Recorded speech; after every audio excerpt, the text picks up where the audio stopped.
Live chat. We're all familiar with live chat. I certainly hope we're all familiar with live chat. It's amazing how many of our clients have tried live chat and discovered, in their opinion, that live chat didn't work for them. So typically this happens where somebody will install live chat on their website. They'll have the chat pop-up box. They'll have all the right technology, but they don't actually have the manpower available 24/7, or certainly in business hours, to answer the live chat. I had it today. I went onto a large UK PLC. I had a question to ask. I clicked the live chat button and said, "I'm really sorry. There's no agents available to answer your chat at the moment." And actually, I closed the window. I closed the window and I went off to do something else, because whilst I was ready to, I was far down that awareness, interest, decision cycle.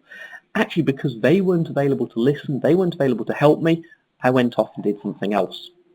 So we work with Chat Heroes. Chat Heroes is a brilliant business. They're based up in just outside of Durham.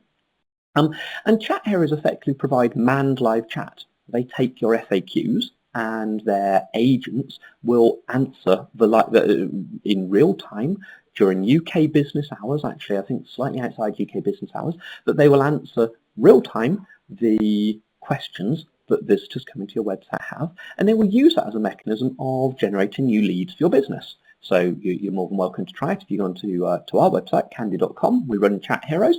Say hello to Alison and her team. And this is an outsourced service, but actually because they drive off our FAQs, in most instances they look and feel as though they're an internal part of our business that's around 24/7 to answer the question of our website visitors. Now, when installing live chat, if you remember back from the earlier slides, live chat typically makes, and again, your mileage may vary, but on the clients we've been running with, typically somewhere between 10 to 15% of live chats will turn into an inquiry, to somebody saying, actually, yes, I really would like to be contacted. It's a very effective mechanism, as long as it's manned, a very effective mechanism in actually getting people from that interest phase into the decision phase on the AIDA diagram. Now, where Canddi and Chat Heroes, or Canddi and live chat, play very well together, because we have these visitors identified already.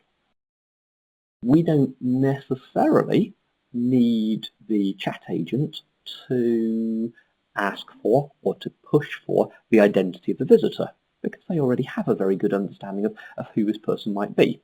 Now, again, there's a right way and a wrong way to do it. So if someone comes onto the website, the wrong way to do it is especially if the visitor hasn't explicitly opted into and isn't aware that they are an identified visitor. Often it's wrong to proactively reach out and say, "Hi, Tim."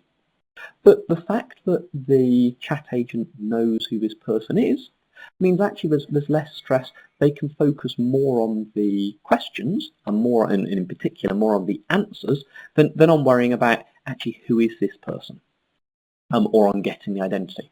So again, as another tool that would be well worth looking at, I'd strongly recommend have a look at Chat Heroes. And then when we integrate Canddi and Chat Heroes together, typically what we're seeing is somewhere between 20 to 40% increase in the number of identified leads that can be deduced, because we're plugging in, joining these dots, because we're understanding who the person is behind the click.